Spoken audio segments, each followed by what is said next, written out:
அஸ்ஸலாமு அலைக்கும் வரஹ்மத்துல்லாஹி வபரகாத்துஹு. நாம் மறுமையின் அவசியத்தை பற்றி இப்போ பார்க்கலாம். மனிதன் பூமியின் நாயகன் ஆவான்.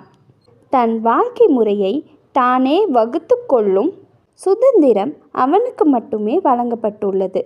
வாழ்க்கை முறைகளில் 2 வகைகள் உண்டு. ஒன்று எப்படியும் வாழலாம் என்பது, மற்றொன்று இப்படித்தான் வாழ வேண்டும் என்பது. இப்படித்தான் வாழ வேண்டும் என்று நினைப்பவர்கள் ஏதாவது ஒரு வழிகாட்டுதலை பின்பற்றியாக வேண்டும்.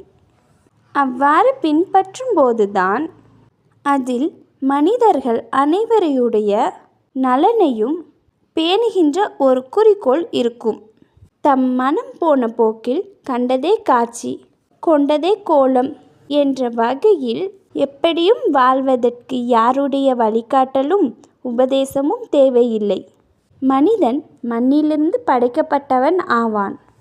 அவனுக்கு ஆத்மா வழங்கப்பட்டதாலேயே அவன் இறைவனின் படைப்பினங்கள் அனைத்திலும் உயர்ந்தவன் ஆகிறான். மண்ணும் ஆத்மாவும் ஒன்று சேர்ந்தவனான மனிதனுக்குள் மண்ணுடைய பண்புகளும் ஆத்மாவுடைய பண்புகளும் ஒருங்கே அமைந்துள்ளன. பசியும் தாகமும் காம இச்சையும் மண்ணுடைய பண்புகளாகும். அன்பு, பாசம், கருணை, கோபம், தாபம், விருப்பம், வெறுப்பு, பொறாமை இவையெல்லாம் ஆத்மாவுடைய பண்புகளாகும்.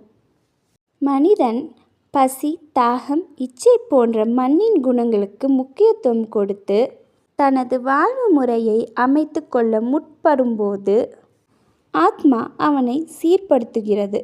ஆகவே ஆத்மா சிறந்தோர அடிப்படையின் மீது அமைந்திருந்தால் மட்டுமே அது அவனுடைய மண்ணின் பண்புகளை தன் கட்டுப்பாட்டில் வைத்து கொள்ள முடியும். ஆத்மாவை சிறந்த அடிப்படையின் மீது அமைத்து கொள்ள நன்மை தீமைகளை பிரித்து வைக்கக்கூடிய ஒரு மார்க்கத்தை அவன் ஏற்றுக்கொள்வது அவசியமாகும். இதோட கண்டினியூஷன் நெக்ஸ்ட் பார்ட்டில் பார்க்கலாம்.